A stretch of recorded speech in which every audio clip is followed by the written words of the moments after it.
Everybody, you don't have to look at my ridiculous face anymore in these videos. You're now just going to be looking at my screen. So that is good news for everyone, including myself, because it is really awkward when you're looking at a screen, looking at yourself, and you're talking into a microphone trying to record. Personally, I don't like it, but let's get rolling with VirtualBox. Now, hopefully you know what operating system you are running, because I do not. I cannot see what computer you are on. So with that said, I'm going to do my best to walk you through installing VirtualBox regardless of the platform that you're using.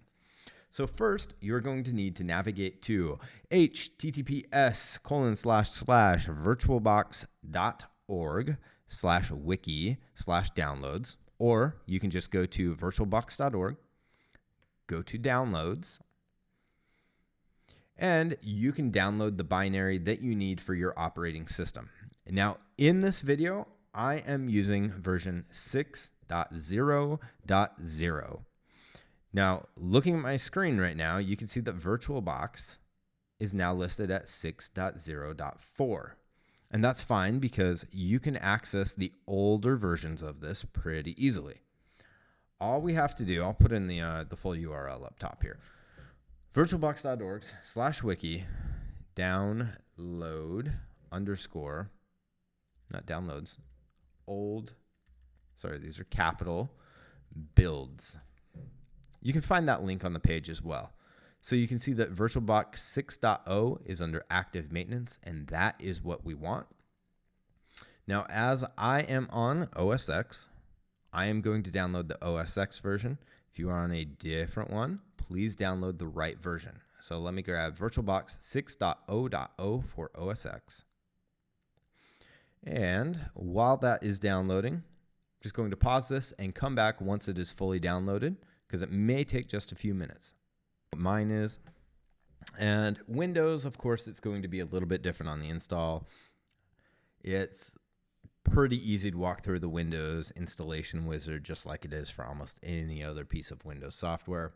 Mac, same thing, except for you may have to give extra permission to run this. I suppose that's the same on Windows as well. You may have to log in as admin and give extra permissions there. But with it being on Mac, double-click the icon. It's going to do some magic in the background with the package of it. Verifying the VirtualBox package file.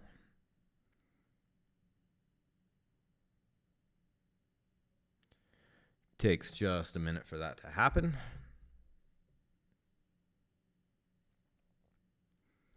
Cool.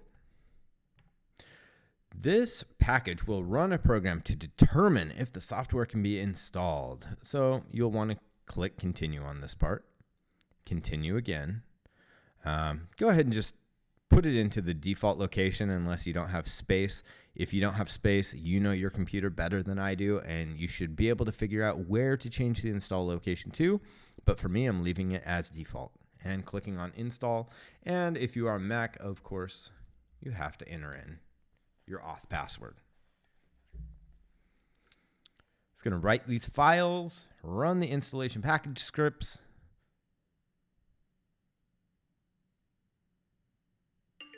Cool. Installation was successful. So now I can move that to the trash. Perfect. And I can minimize this for a minute. And what I want to do is make sure that it is now in my launch pad, which, where may it be? Oh, there it is, VirtualBox.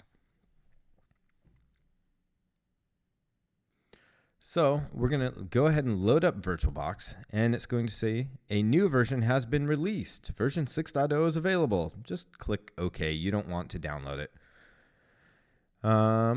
Next, we need to actually get an operating system installed. So we're going to do that in the next video.